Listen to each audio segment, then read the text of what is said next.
Les transferts qui se font au niveau spirituel. Puisque depuis le temps, il y a eu des choses qui s'est passées dans ce monde et Dieu a commencé à travailler avec Abraham, mais il y a eu des choses qui s'est passées jusqu'aujourd'hui où nous nous appelons enfants de Dieu. Ce n'est pas un titre que nous nous sommes donné nous-mêmes, mais suivant la parole de Dieu, quand nous regardons, nous voyons que la Bible nous dit à ceux qui l'ont reçu,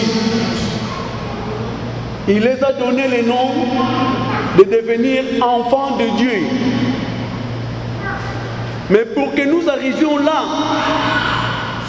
il y a eu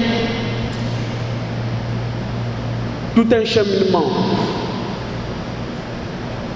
Nous allons prendre nos Bibles dans le livre de Jean chapitre 4, versets 15 à 21. C'est une histoire que nous connaissons tous. Jean chapitre 4, versets 15 à 21.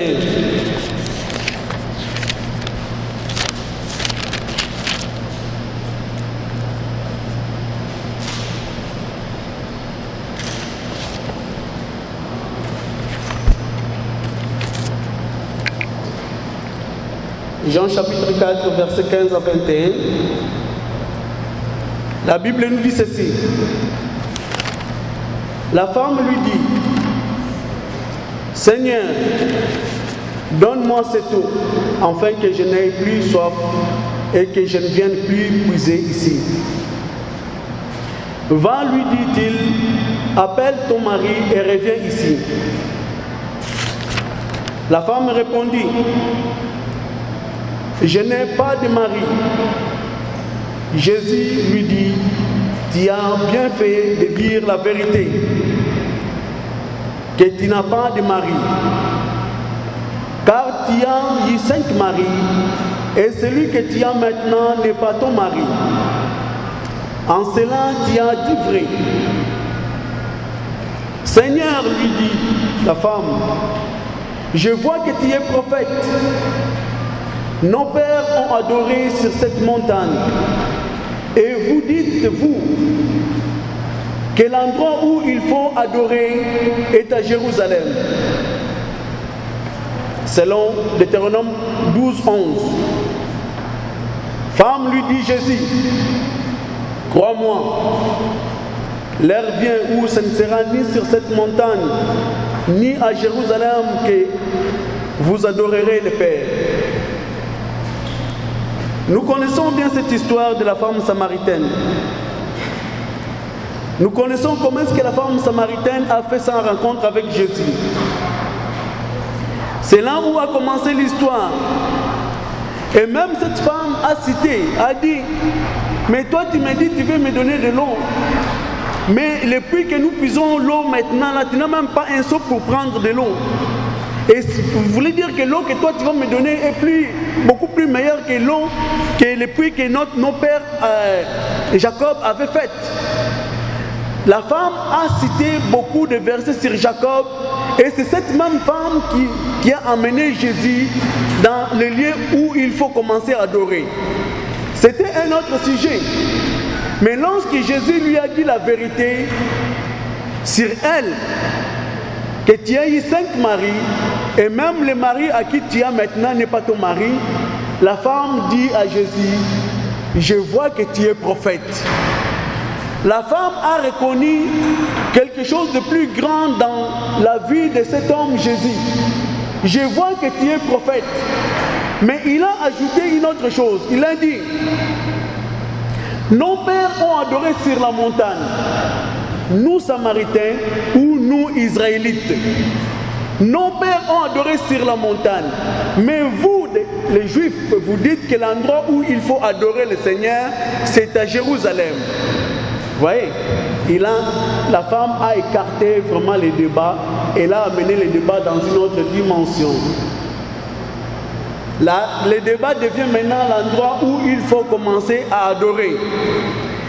Et la femme était sûre que Jésus allait défendre que c'est vraiment à Jérusalem, et le débat devrait finir à couteau tiré, puisque la femme devrait toujours continuer à maintenir que c'est sur la montagne, et Jésus peut-être dans la pensée de la femme, penser que Jésus devrait toujours dire que c'est à Jérusalem. Mais la réponse de Jésus a étonné la femme. Jésus lui a dit, crois-moi. Mais bien aimé, souvent Jésus disait en vérité, en vérité. Mais là, Jésus dit à la femme, crois-moi. Je vais te révéler quelque chose de plus grand. Je vais te révéler quelque chose que le monde n'a jamais connu. Crois-moi, l'heure vient. Ça ne serait ni sur cette montagne, ni sur la montagne, et ni à Jérusalem, que vous adorerez le Père. L'heure vient. Et c'est là où a attiré mon attention. Et c'est là où le Seigneur m'a commencé à parler. Est-ce que la femme avait raison? Est-ce que la femme avait tort? Mais si nous regardons la parole de Dieu, c'est pourquoi j'ai cité Deutéronome 12, 11, même si vous regardez dans le livre de 1 Roi chapitre 9, 3 ou le psaume de David 132, versets 13 à 14, vous allez voir que l'endroit où il faut adorer, c'est sur la montagne. La femme disait quelque chose qu'elle connaissait. La femme disait quelque chose qui était aussi la vérité. La femme disait quelque chose qui s'était aussi passé. Cette femme avait la connaissance de la parole de Dieu. Et c'est là où a attiré mon attention. Mais quelle avait été cette montagne? Ce n'était pas sur toutes les montagnes que Dieu descendait. Il y en avait une seule montagne qui était appelée la montagne de Dieu. Et je suis parti chercher, et c'est là où Dieu commença à me parler. Mais nous allons garder comme texte principal Jean 4, 15 et 21. Et si on y va maintenant dans le livre d'Exode chapitre 3, quelle avait été cette montagne? Quelle avait été cette montagne? Exode chapitre 3, et versets 1 à 6. Aujourd'hui, nous allons citer beaucoup plus de versets, puisqu'on va partir pour voir ces transferts. La Bible nous dit ceci. Moïse faisait perdre les troupeaux de Jéthro, son beau-père, sacrificateur des mendiants. Il mena les troupeaux au-delà du désert et il se rendit à la montagne de Dieu à Horeb. Moïse, qui était dans le pays des mendiants, qui était marié à Séphora, sa femme, son beau-père lui avait confié comme charge de commencer à faire paître les troupeaux. Mais ces jours-là, la Bible nous dit, Moïse mena les troupeaux au-delà du désert. C'était un endroit où Moïse n'était pas habitué à amener les troupeaux. Mais ce jour-là, Moïse est parti au-delà de ses limites. Et lorsqu'il est parti au-delà de ses limites, il est arrivé à Horeb. Et lorsqu'il est arrivé là-bas, la Bible nous dit dans le verset 2, l'ange de l'Éternel lui apparut dans une flamme de feu au milieu d'un buisson. Moïse regarda, et voici que le buisson était tout en feu, mais que le buisson ne se consumait point. Moïse dit, je vais faire un détour pour voir quel est cet spectacle extraordinaire et pourquoi les buissons ne se brûlent pas. L'Éternel vit qu'il faisait un détour pour voir et Dieu l'appela de l'intérieur du buisson et dit, Moïse, Moïse, il répondit, me voici. Dieu dit, n'approche pas d'ici, ôte tes sandales de tes pieds, car l'endroit sur lequel tu te tiens est une terre sainte. Et il ajouta, c'est moi le Dieu de ton père, le Dieu d'Abraham, le Dieu d'Isaac et le Dieu de Jacob. Moïse se cacha le visage car il craignait de diriger ses regards vers Dieu. Dieu dit que l'endroit où tu poses tes pieds, c'est un endroit saint. C'est une terre sainte.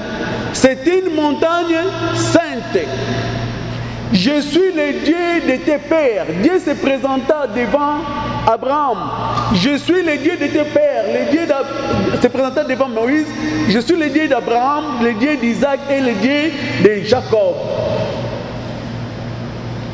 Moïse avait vu un extraordinaire fait. Moïse a voulu faire le détour pour voir qu'est-ce qui s'est caché par curiosité.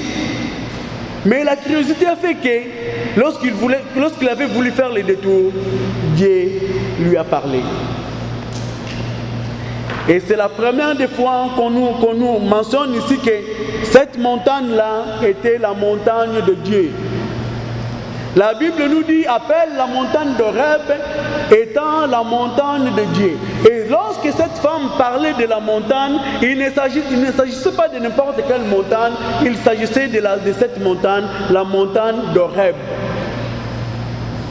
Et c'est sur cette montagne, il y a eu beaucoup de choses qui s'est passées, même dans la vie de Moïse, même dans la vie des Israélites, avant qu'ils arrivent dans la terre promise. Toujours Dieu choisissait cette montagne. C'est pourquoi la femme a cité, nos pères ont adoré sur cette montagne. Nos pères, quand il y en avait quelque chose, ils partaient chercher Dieu dans la montagne.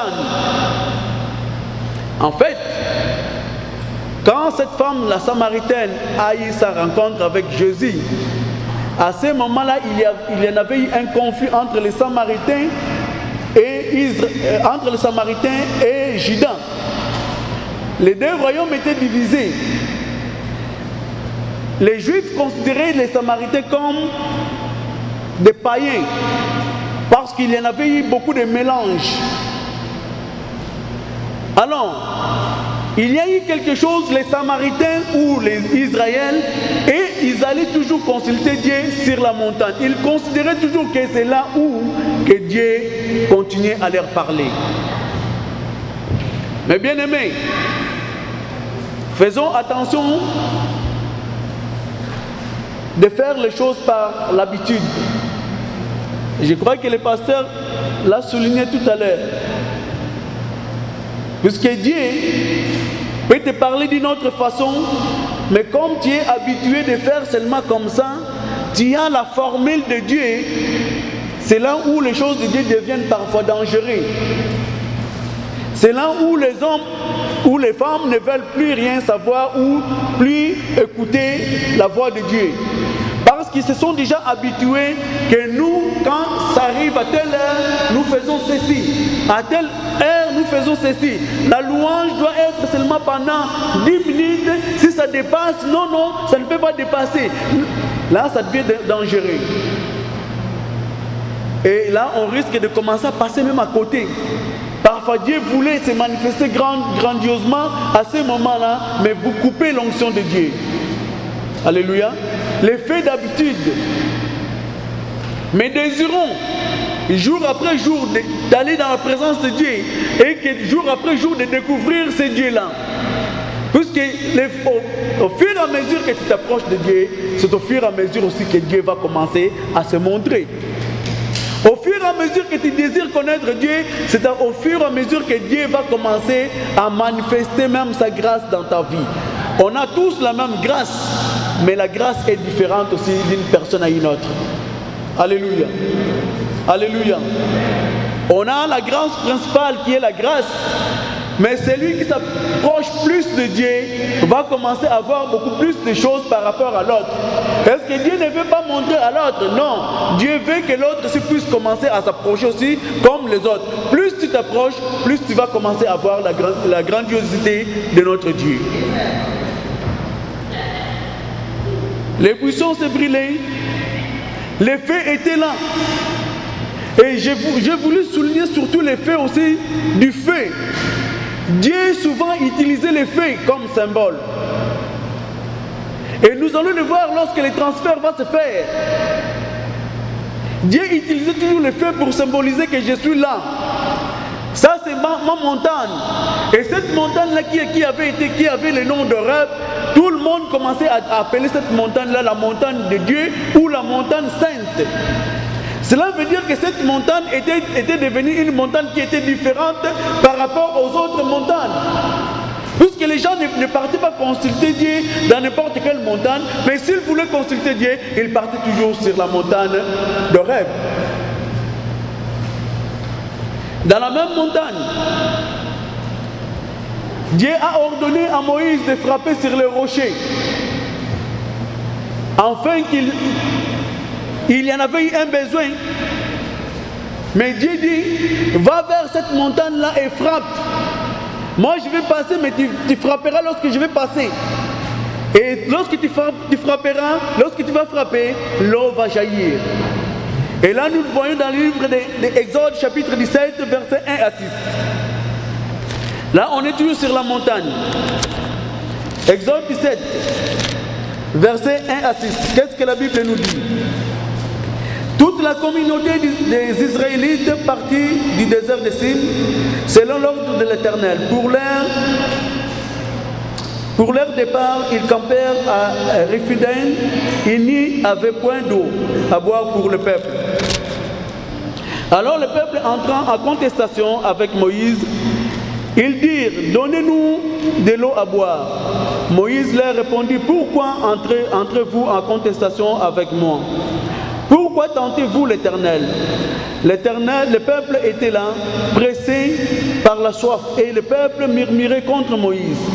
Il disait, pourquoi nous as-tu fait monter hors d'Égypte pour nous faire mourir de soif, moi, mes fils et nos troupeaux?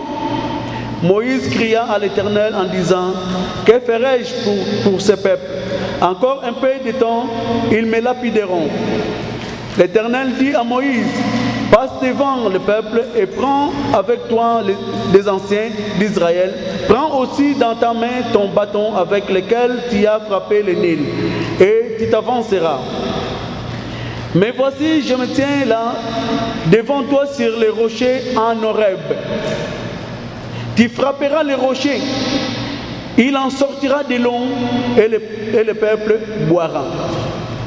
Je passerai devant, tu frapperas les rochers en Horeb, et les rochers donnera de l'eau, et tout le peuple vont boire cette eau. Et si nous partons dans le livre de 1 Corinthiens, la Bible nous dit que dans le livre de 1 Corinthiens, la Bible nous dit que ces rochers-là étaient qui? Étaient le Christ lui-même. Alléluia. Ces rochers-là étaient Jésus, était le Christ lui-même. Moïse a frappé et les rochers a fait jaillir l'eau, a fait sortir l'eau. Et c'est là aussi que Moïse a commis une erreur. Au lieu de frapper une seule fois, Moïse avait frappé 3 fois. Et nous connaissons la suite, mais ce n'est pas de ça que nous voulons parler aujourd'hui. Mais toujours en Horeb, c'était toujours en Horeb, puisque devant Dieu, Dieu, notre Dieu, il est le Dieu pourvoyeur. Il est le Dieu pourvoyeur.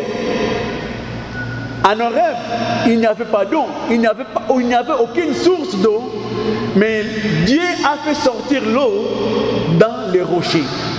Écoutez, c'est ce Dieu-là que nous servons aujourd'hui. Là où il n'y a rien, là où toutes les portes sont fermées, lui, il peut ouvrir les portes qui sont fermées.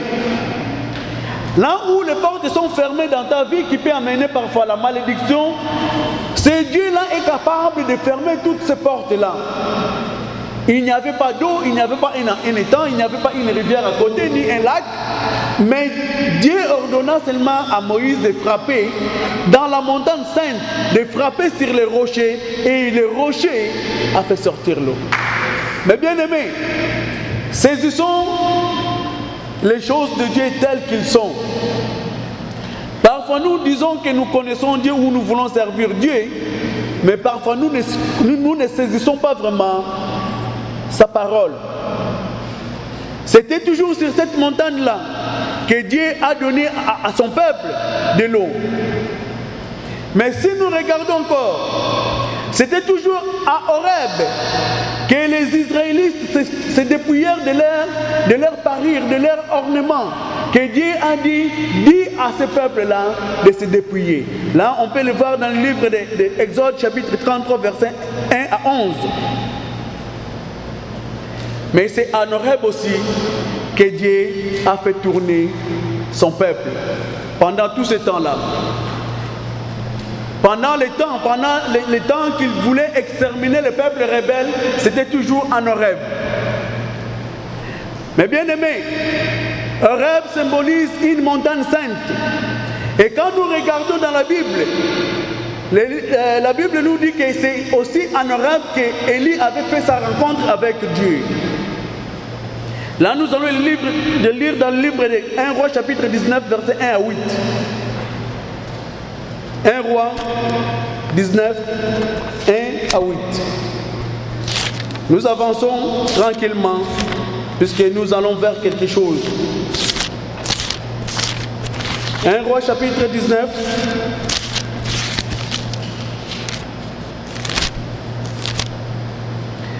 Un Roi chapitre 19, verset 1 à 8. La Bible nous dit ceci.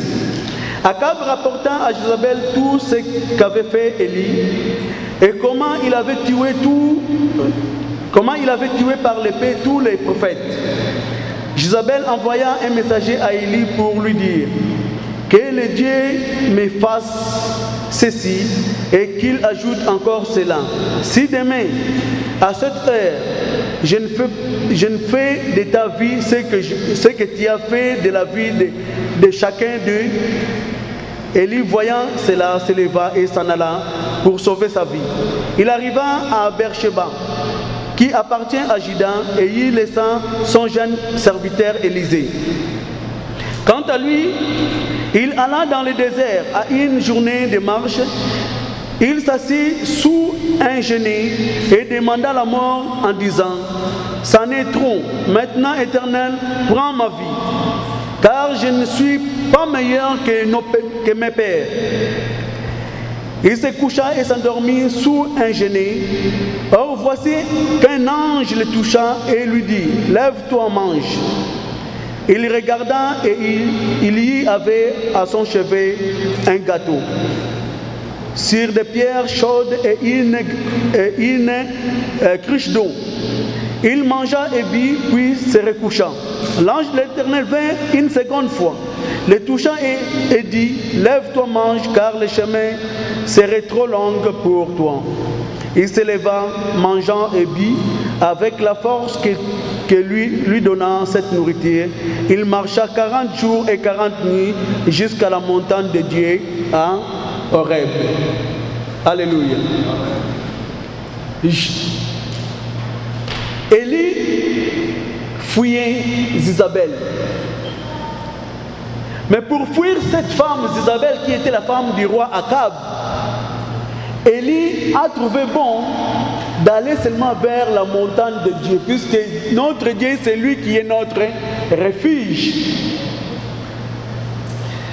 Mais écoutez, Élie a livré un défi contre 450 prophètes de Baal. Et Dieu lui avait répondu. Et à la fin, il a pris par l'épée, il a coupé la tête de tous ces 450 prophètes de Baal. Et le roi amena la nouvelle à sa femme, disons que c'était la femme qui dirigeait Israël. Alléluia. Comment un roi qui n'arrive pas à prendre la décision, le roi vient annoncer la mauvaise nouvelle à sa femme et la femme commença à prendre des décisions. Il dit: demain à cette heure même, si tu es encore là, je vais te faire ce que toi tu as fait à mes prophètes. Puisque tous ces prophètes-là étaient les prophètes du roi, puisqu'ils prophétisaient selon ce que le roi voulait entendre. Et non pas seulement ça, mais ces prophètes séduisaient beaucoup de gens. Élie a entendu ces paroles, il a fui. Et en arrivant dans le désert, la Bible nous dit, il est arrivé d'abord à Beersheba, il a laissé son serviteur Élisée, et lui, il a continué le chemin jusque dans le désert. Il était fatigué et il se coucha. Mais avant de se coucher, il a demandé quoi? La mort. Il a dit: j'en ai trop. Je ne suis pas meilleur que mes pères. Dis-moi, je vais mourir. Mais un prédicateur a déjà dit, s'il avait besoin de mourir, il a fallu rester en Israël, puisqu'il y en avait eu quelqu'un qui voulait mettre fin à sa vie. Mais en fouillant, cela veut dire qu'il n'avait pas vraiment envie de mourir. Combien de fois même nous-mêmes aujourd'hui, c'est beaucoup plus facile pour Élie, mais combien de fois aujourd'hui, Dieu fait parfois de grandes choses dans ta vie, mais demain, après-demain, tu veux quelque chose que tu n'arrives pas à prendre. Tu dis, est-ce que ce Dieu-là existe? Alléluia. Ah, si c'est comme ça, nous avons coupé dans Mukili. Comment est-ce que Bangoukou a besoin de la facilité aujourd'hui? Les autres ont la facilité d'avoir tout ce qu'ils veulent. Mais moi, il faut toujours prier, jeûner avant que j'aille ce que je veux. Est-ce que ce Dieu-là vraiment existe? Et d'autres aussi demandent parfois aussi la mort. Ah Seigneur, j'en ai marre, je préfère mourir. Ah Seigneur, je vais abandonner ton travail. Pourquoi cette charge? Pourquoi je souffre? Si c'est toi qui me connais, mais pourquoi je vois toutes ces choses-là, pasteur? Pasteur Jean, pourquoi si c'était ton affaire, pourquoi Dieu tu n'envoies pas des gens? La salle devrait déjà être remplie. Ah Seigneur, j'ai l'envie d'abandonner. Ah Seigneur, j'ai l'envie de lâcher. Élie a demandé la mort, mais Élie n'avait pas besoin de mourir. Et nous avons vu comment est-ce que Dieu a envoyé même son ange. Alléluia. Nous sommes parfois conduits par nos émotions, mais nos émotions n'impressionnent pas Dieu si Dieu veut faire quelque chose dans ta vie. Alléluia. Dieu sait que nous sommes faibles. Mais Dieu va toujours au-delà de nos émotions. Élie était faible à ce moment-là.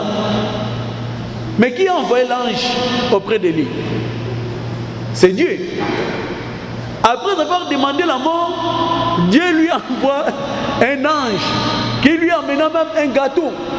Et la Bible nous dit que le gâteau était chaud. Alléluia. Il lui réveille, il dit, lève-toi et mange. Il se levant, ce n'était pas dans la vision, il se levant et il a vu le gâteau, il a mangé et il s'est recouchant, puisque la Bible nous dit que ce n'était pas dans une vision. Et après, l'ange est venu encore le réveiller. Il a dit, mangez, car le chemin est trop long pour toi. Mais bien aimé, si nous croyons que parfois la vie chrétienne est facile, notre chemin, le chemin est encore trop long. Est-ce que nous allons tenir jusqu'à la fin? La Bible nous dit, celui qui persévérera jusqu'à la fin, c'est celui-là qui va être sauvé. C'est lui seulement qui va persévérer jusqu'à la fin. Tu peux être dans le chemin, mais ne pas persévérer jusqu'à la fin. Nous savons ce que la Bible nous dit à propos des 10 vierges. Alléluia. La Bible nous dit une histoire à propos des 10 vierges. Est-ce que les 10 n'étaient-elles pas vierges? Alléluia. Est-ce que les 10 n'étaient-elles pas vierges? Mais parmi les 10, la Bible nous dit 5 étaient sages et 5 autres étaient folles. Dans la foulée des enfants de Dieu, il y en a ceux qui sont sages. Et il y en a ceux qui sont aussi folles.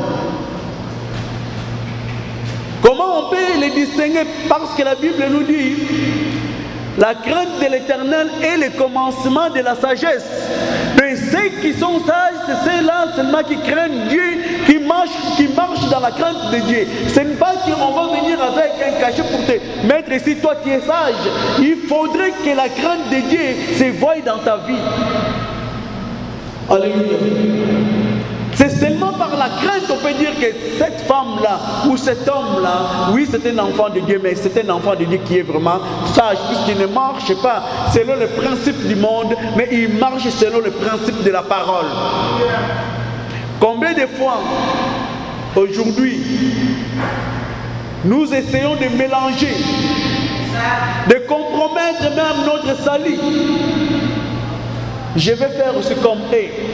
Ah, et les Kakanango. Nous pensons corrompre Dieu.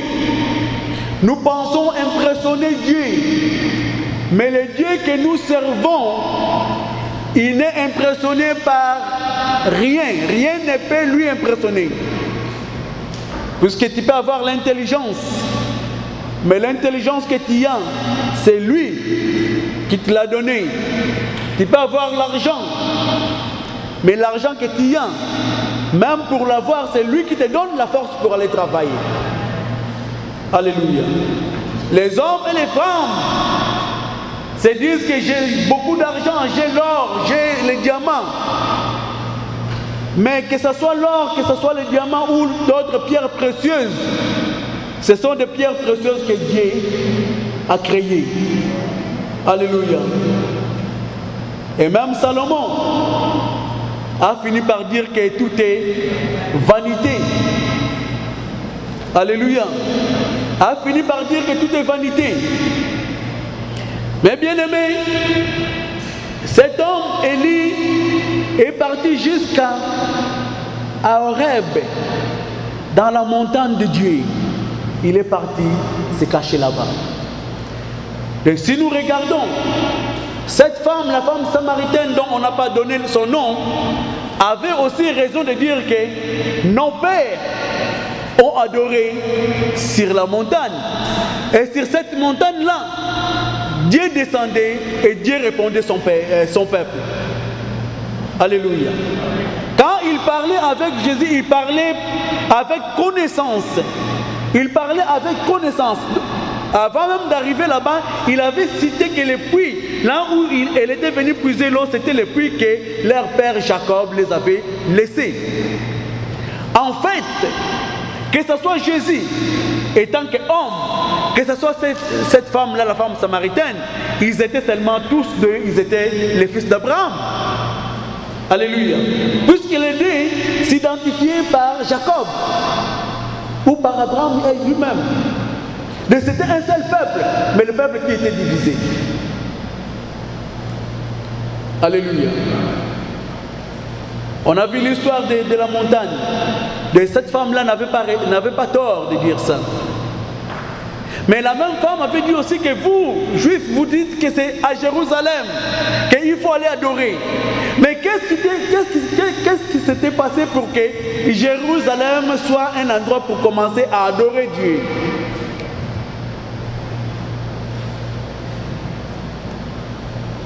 Nous connaissons l'histoire. On avait bâti les tabernacles. Moïse a bâti les tabernacles. Mais au temps du roi David, il a fallu qu'on fasse un lieu pour que ces tabernacles puissent y résider. Et c'est là où David avait eu l'idée de construire un temple. Mais bien aimé, et nous savons comment est-ce que David avait même acheté la montagne dans laquelle on devrait construire le temple. Mais seulement ce n'est pas David qui avait bâti le temple. C'est son fils Salomon, selon l'ordre de Dieu.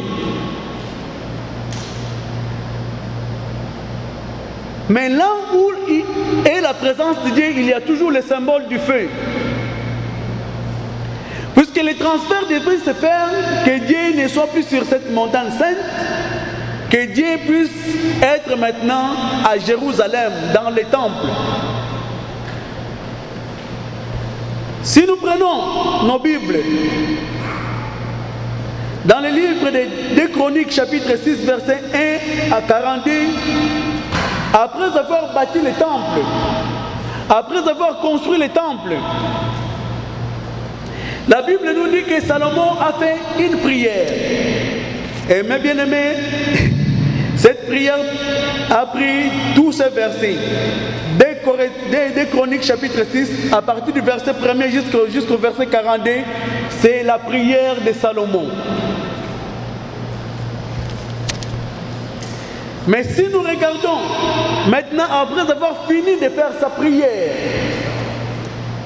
tout et chacun de nous va lire ça, parce qu'on n'a pas le temps, on n'aura pas le temps, suffisamment de temps pour lire tout ça. Lors de l'inauguration ou la dédicace du temple, Salomon a fait la prière. 2 Chroniques chapitre 6 verset 1 à 42. Et lorsqu'il finit sa prière, la Bible nous dit ceci. 2 Chroniques chapitre 7 verset 1 à 3. Là nous allons les lire. Lorsque Salomon eut achevé de prier, le feu descendit du ciel. Le feu descendit où?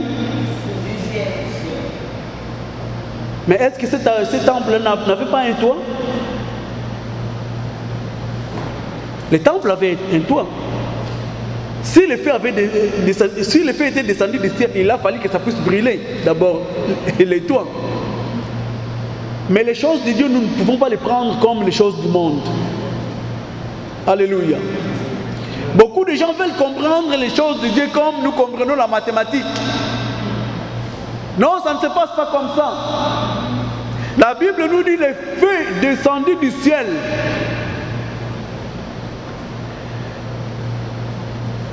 Et il consuma l'Holocauste ainsi que les sacrificateurs. Non. Ainsi que les sacrifices. Et la gloire de l'Éternel remplit la maison. Les sacrificateurs ne pouvaient entrer dans la maison de l'Éternel car la gloire de l'Éternel remplissait la maison de l'Éternel. Tous les Israélites voyaient descendre le ciel et la gloire de l'Éternel sur la maison.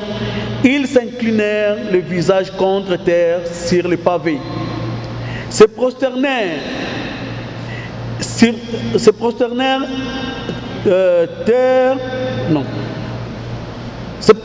et louèrent l'Éternel en disant: car il est bon, car sa miséricorde ou car sa bienveillance dira toujours. Lorsque Moïse avait vu le fait, qu'est-ce que Moïse avait fait? Moïse se prosternant. Ici, on dit maintenant que le symbole, ce n'était pas seulement Moïse, mais même tous les Israélites, ils ont vu le feu et ils ont vu la gloire de Dieu. Et même les sacrificateurs ne pouvaient pas faire le service à cause de la présence de Dieu. Alléluia. À cause de la présence de Dieu, à cause de la présence de Yahweh, à cause de sa présence, personne ne peut résister dans la présence de Dieu, mes bien-aimés. Personne. Tu peux porter n'importe quel titre que tu veux, puisqu'aujourd'hui nous marchons dans le monde des titres. Porter n'importe quel titre que tu veux, mais devant Dieu, tu vas fléchir tes genoux. Amen.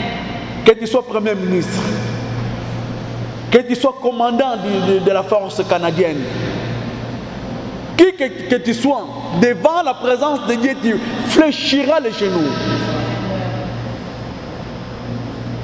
Alléluia. La Bible nous dit même ceux qui étaient censés de faire le service n'ont pas pu faire ce service-là à cause de la présence de Dieu. Ils se prosternèrent et la seule des choses qu'ils faisaient, ils louèrent l'Éternel face contre terre. Alléluia. Si aujourd'hui on nous dit ici, pasteur dit, on va louer aujourd'hui face contre terre,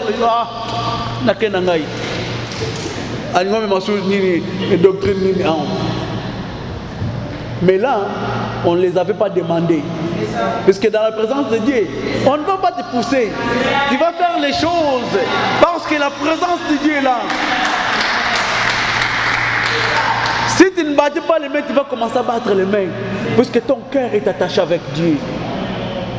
Alléluia. Ton cœur est attaché avec lui. Le feu était descendu, ma bien-aimée. C'est là où il y avait eu les premiers transferts. Cela veut dire que Dieu n'était plus sur la montagne. Alléluia. Dieu n'était plus sur la montagne. Dieu était maintenant dans les temples. Et même dans les temples, il n'était pas dans n'importe quel endroit. Puisque dans les temples, il y en avait eu 3 endroits, c'est pas ça par pasteur. Il y en avait eu les parvis et les saints et les saints des saints. Mais les tabernacles, là où symbolisait la présence, voilà où on avait mis la présence de Dieu, c'était dans les saints des saints. C'est pourquoi on disait que les temples étaient devenus l'endroit saint. Alléluia. Puisqu'on ne peut qu'avoir cette sainteté-là si la présence de Dieu est là.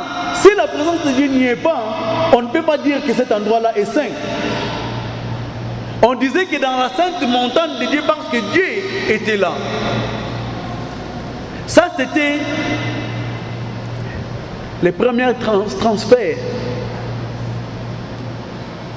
Écoutez, il s'est passé beaucoup de temps. Beaucoup de temps jusqu'à ce que Jésus est venu. Est-ce que cette femme avait raison de dire aussi que là où vous dites que l'endroit pour adorer c'est à Jérusalem? Est-ce qu'il avait raison ou la femme avait tort? Puisque la façon dont la femme disait, c'est comme si la femme ne croyait pas que l'endroit où il faut maintenant adorer c'était à Jérusalem. La femme dans sa tête était toujours restée avec cette routine là, là où il faut adorer, là où il faut aller chercher la présence de Dieu, c'est sur la montagne. Or Dieu n'était plus sur la montagne, Dieu était maintenant dans les temples. Alléluia. Écoutez mes bien-aimés, les Israélites ont marché sous la nuée et sous le feu. Mais tu peux dire qu'ici, je me sens très bien parce que le feu est là. Mais lorsque, pendant la nuit, le feu avance, il faudrait que toi aussi tu avances avec le feu.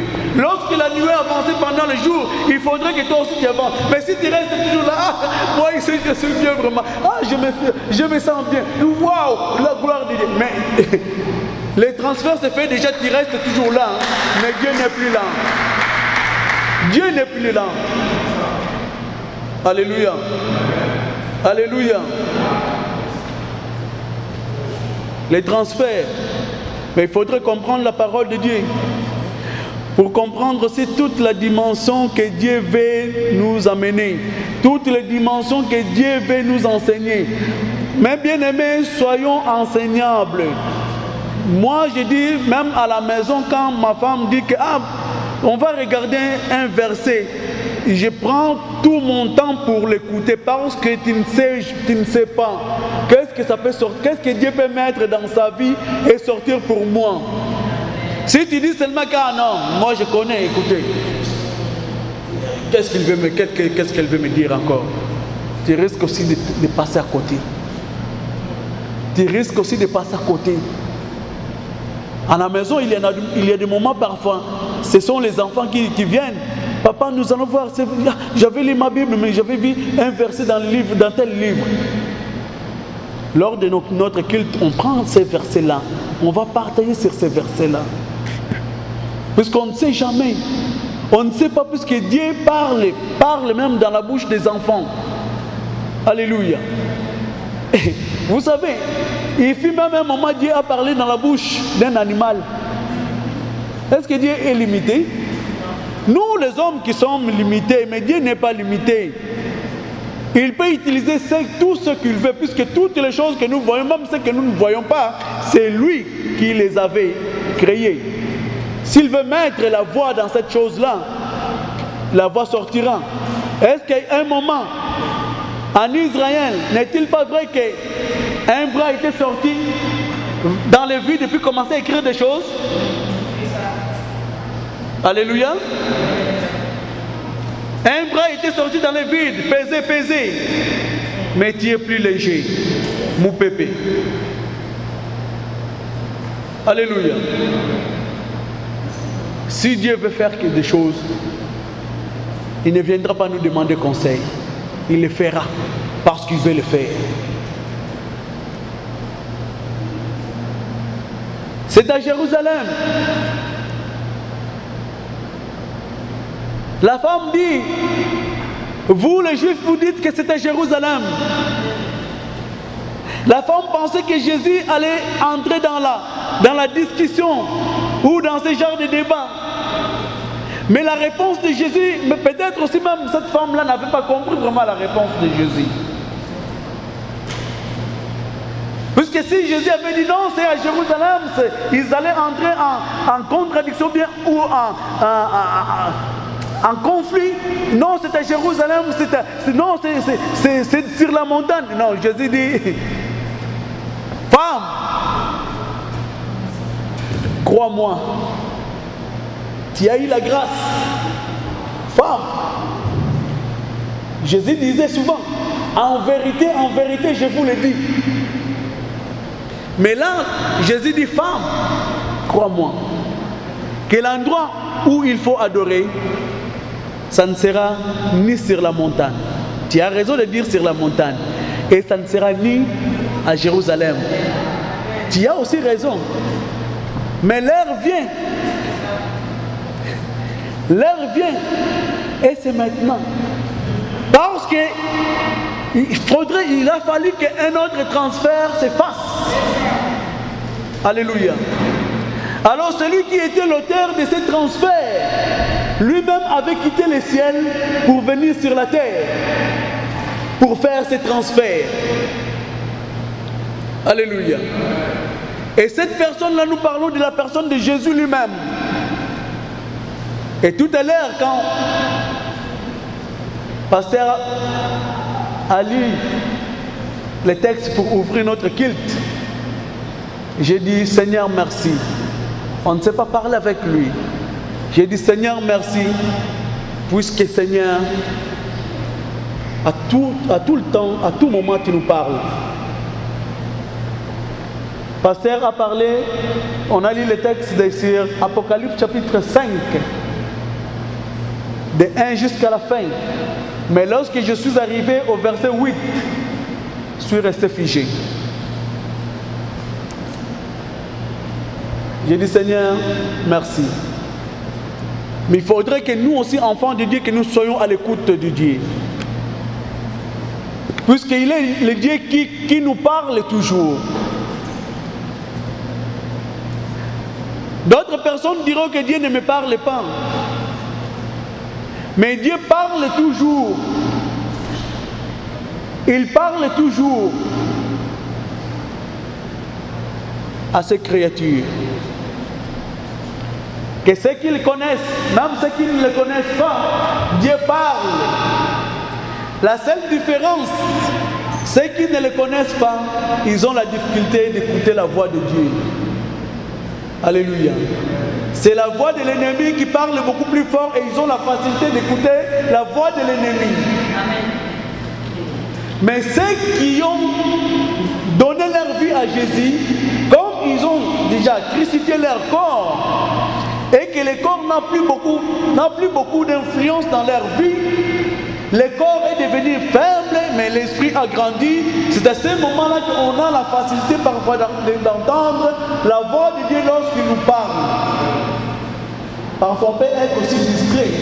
S'il y a des choses qui nous distraient. Dieu parle à ce moment-là, mais parce qu'il y en avait eu des choses qui nous distraient, tu es passé outre aussi. Mais Dieu parle. Même ceux qui se disent athées, non-croyants, je sais que ça va passer. Athées, non-croyants, dans leur cœur, il y a toujours la pensée de l'éternité. Écoutez ces gens-là parler. Merci, pasteur. Parce que tout à l'heure, tu commençais à dire que cet homme-là, est-ce que tu savais que c'était ce message-là? Cet homme-là qui vote, tu disais que tu avais les larmes aux yeux. Mais parce que ce Dieu-là, il parle. Et jusqu'aujourd'hui, il parle. Même maintenant, il nous parle. Il m'a parlé. Et moi, je ne fais que transférer ce que lui pouvait nous dire. Ce n'est pas ma parole. Ce n'est ni ma philosophie. Le maître du transfert a quitté le ciel. Il a dit parce que cette fois-ci, c'est le dernier transfert. Il faudrait que moi-même je descende sur la terre. Alléluia. Vous savez ce qu'il avait fait? Dans le livre de Matthieu chapitre 27, verset 41 à 52, si nous regardons, nous allons voir que chacun de nous, je crois que vous écrivez, Matthieu chapitre 27, 41 à 52, vous allez voir que Jésus puisque les transferts ne peuvent pas se faire seulement comme ça. Avant de faire les transferts, il faut d'abord rompre les premiers contrats. Alléluia. Si le premier contrat n'est pas rompu, les transferts non plus ne peuvent pas se faire. Et qu'est-ce qui s'est passé? Avant de mourir sur la croix, la Bible nous dit, Matthieu chapitre, nous allons le lire, Matthieu chapitre 27.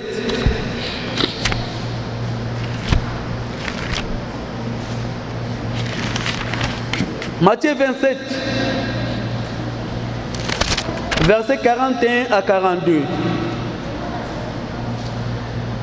La Bible nous dit, les principaux sacrificateurs, avec les scribes et les anciens, se moquaient aussi de lui et disaient, il a sauvé les autres et il ne peut se sauver lui-même. Il est roi d'Israël et qu'il descende de la croix et nous croirons en lui. Il s'est confié à Dieu, que Dieu le délivre maintenant. S'il l'aime, car il a dit, je suis le Fils de Dieu. Les brigands crucifiés avec lui l'insultaient de la même manière aussi. Depuis la 6e heure jusqu'à la 9e heure, il y eut des ténèbres sur toute la terre. Et vers la 9e heure, Jésus s'écria d'une voix forte, Eli, Eli, Tana, Sabata. C'est-à-dire, mon Dieu, pourquoi m'as-tu abandonné? Si je ne l'ai pas dit, si je ne l'ai pas bien dit parce que je ne parlais pas hébreu. Quelques-uns de ceux qui étaient là l'entendirent et disaient, il appelle Élie. Et aussitôt l'un d'eux courut prendre une éponge qu'il remplit de vinaigre. Il la fixa à un roseau et lui donna à boire. Mais les autres dirent, laisse, voyons si Élie viendra les sauver. Jésus poussa de nouveau un cri d'une voix forte et rendit l'esprit. Et voici le voile du temple se déchira en deux, du haut en bas, la terre trembla et les rochers se fendirent. Le voile se sépara en deux. Comment? De bas en haut, du haut en bas. Pour faire quoi? Pour rompre, finir les transferts.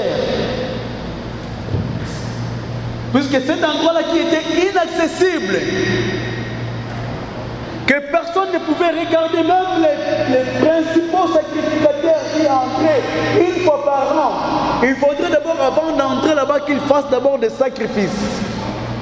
Et ils entraient même au risque de leur propre vie. Mais Dieu a fini ses contrats. Il a séparé là où était inaccessible. Maintenant tout le monde pouvait voir parce que la présence de Dieu n'y demeurait plus là-dedans.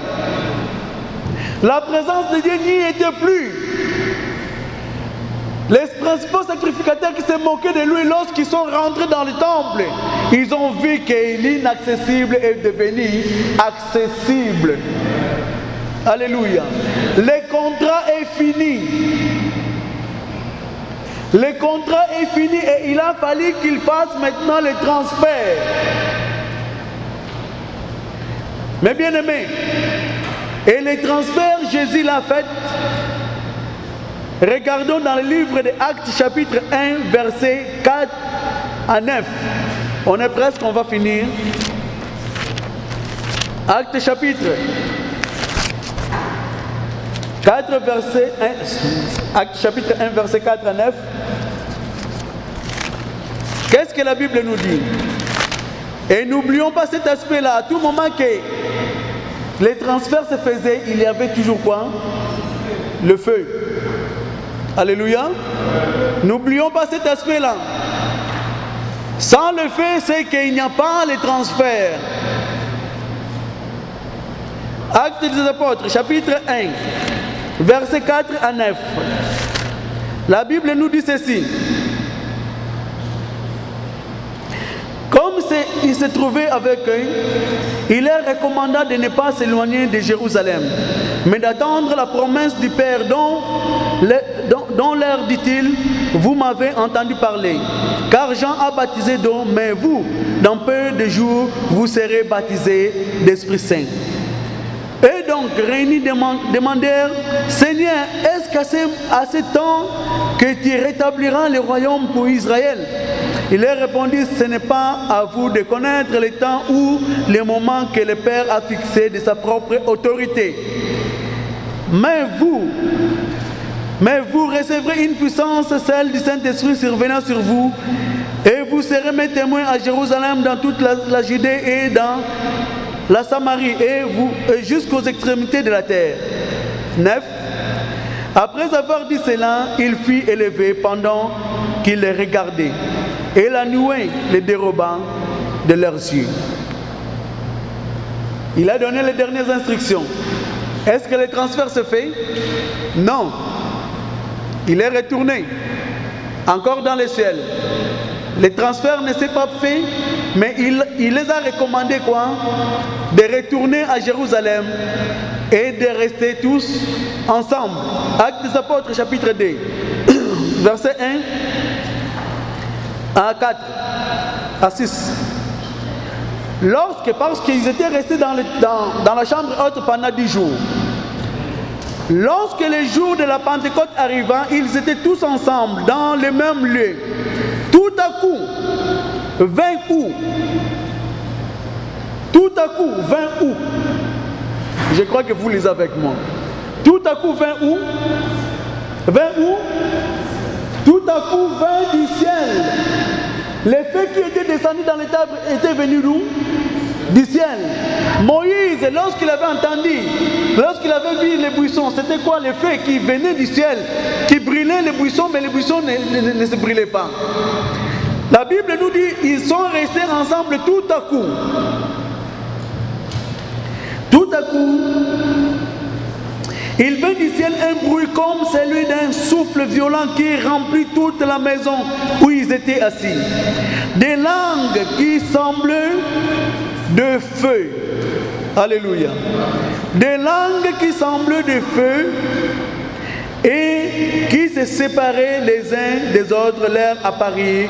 Elles se posèrent sur chacun d'eux. Ils furent tous remplis d'Esprit Saint et se mirent à parler en d'autres langues, selon que l'Esprit leur donnait de s'exprimer. Amen. Le transfert se fait où? Cette fois-ci, le transfert se fait dans la chambre haute.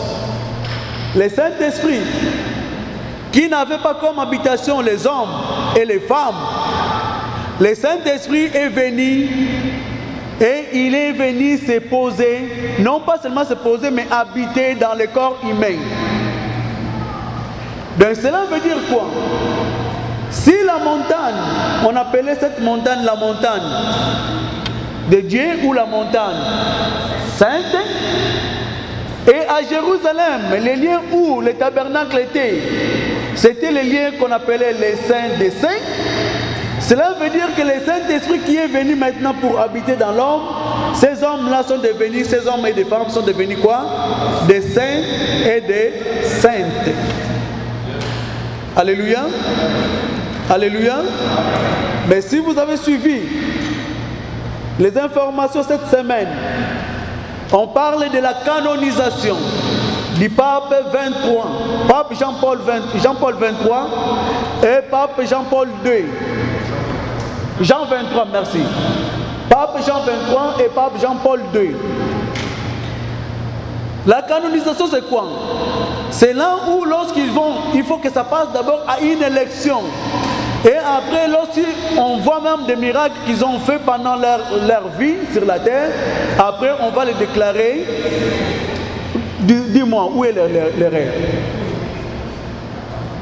Où est l'erreur? Est-ce que c'est la Bible qui a l'erreur? Ou c'est que les hommes qui veulent faire de leur façon? Puisque là où le Saint-Esprit reste ou demeure, cet endroit est appelé, c'est un endroit saint. Le Saint-Esprit, aujourd'hui, la Bible nous dit, Dieu n'habite plus dans la maison faite par les hommes. Et dans le livre de 1 Corinthiens, la Bible nous dit, ne savez-vous pas que vous êtes le temple de Dieu et que le Saint-Esprit habite en vous? Et lorsque Paul parlait, il disait que saluez les saints qui sont dans la ville d'Éphèse ou les saints qui sont dans la ville de Corinthe. Est-ce que ces saints-là étaient déjà morts? Où est l'erreur? Puisque quelque part, il devrait y avoir une erreur. Est-ce que Dieu s'est trompé? Alléluia. Je le dis avec toute la sérénité. Puisque ce que je dis, ça se trouve là dans la Bible. Mais moi, je vais croire ce que la Bible me dit et non ce que les hommes me disent. Mais bien aimé, si l'endroit sur la montagne, quand les gens partaient là-bas, ils trouvaient toujours la solution à leurs problèmes. À Jérusalem, si vous lisez la prière de Salomon, Salomon avait même demandé, même lorsque les étrangers viendront, s'ils ont des problèmes, lorsqu'ils entreront ici dans ce temple, Seigneur, tu exauceras leur prière et que toi tu portes maintenant la présence de Dieu. Cela veut dire, là où tu mets tes pieds, cela veut dire que s'il y a des problèmes qui sont dans cette maison-là, les problèmes doivent avoir la solution. Puisque tu portes le Saint-Esprit, le tabernacle mobile que Dieu a mis dans le cœur ou dans la vie de chacun de nous. Partout où le tabernacle passait, il y en avait toujours eu des miracles.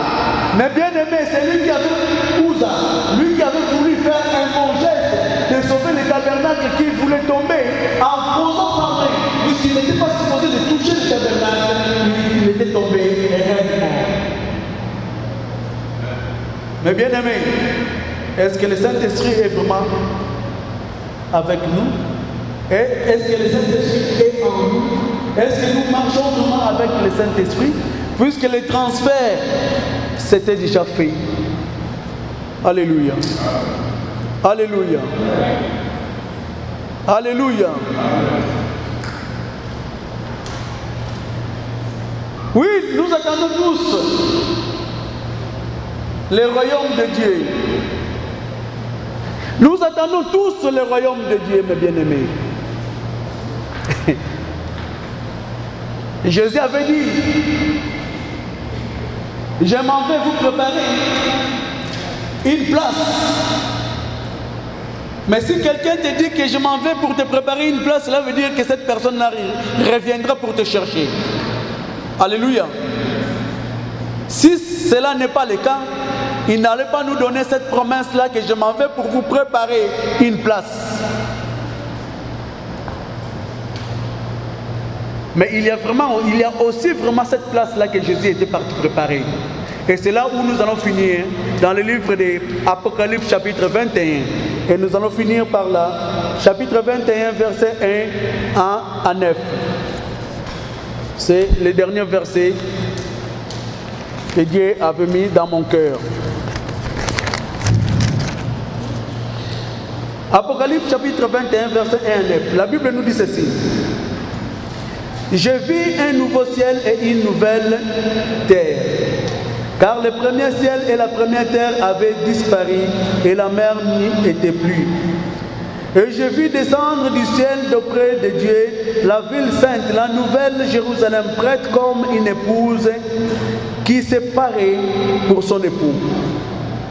J'entendis du trône une forte voix qui disait, voici le tabernacle de Dieu avec les hommes. Il habitera avec eux, ils seront son peuple, et Dieu lui-même sera avec eux. Il essuiera toutes larmes de leurs yeux. La mort ne sera plus, et il n'y aura plus ni deuil, ni cri, ni douleur, car les premières choses ont disparu. Celui qui était assis sur le trône dit, Voici, j'ai fait toutes choses nouvelles. Et il dit, écris, car ces choses sont certaines et vraies. Il me dit, c'est fait. Je suis l'alpha et l'oméga, le commencement et la fin.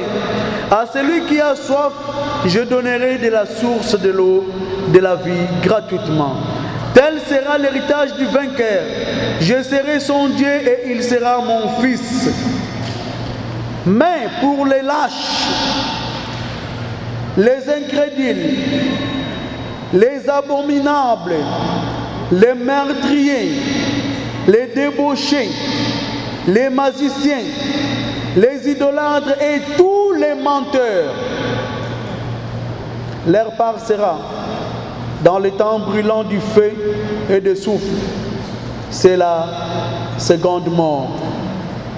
Puis un ange, un de 7 anges qui tenait les 7 coupes remplies des 7 dernières plaies, vint et me parla en disant, viens, je te montrerai l'épouse, la femme de l'agneau.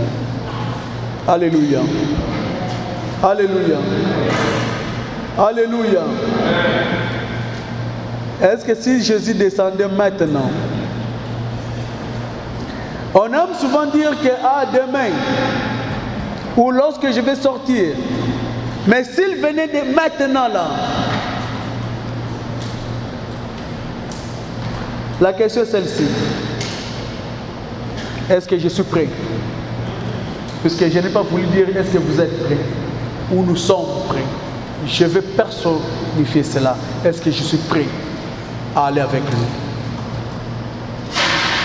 Si la trompette sonnait maintenant, est-ce que moi, qui est ici devant, en train d'emporter la parole de Dieu, est-ce que je suis prêt de partir avec lui?